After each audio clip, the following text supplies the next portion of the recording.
Allahu Akbar.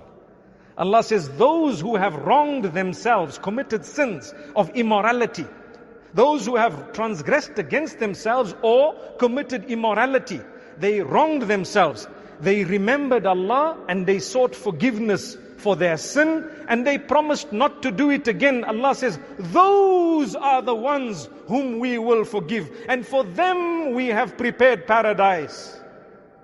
Who is Jannah for? There is no one perfect amongst us right now. So does that mean none of us are going to go to Jannah? No, in fact, Jannah was created for you and I.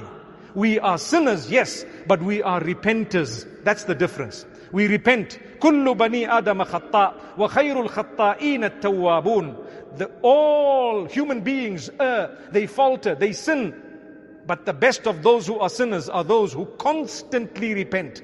At-tawwabun, not just those who repent once, but those who repent all the time. May Allah subhanahu wa ta'ala grant us from the hope that He has kept. And may Allah subhanahu wa ta'ala give us Jannatul Firdaus.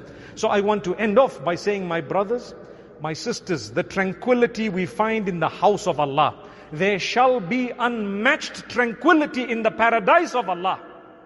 And we will achieve it. It's not too far.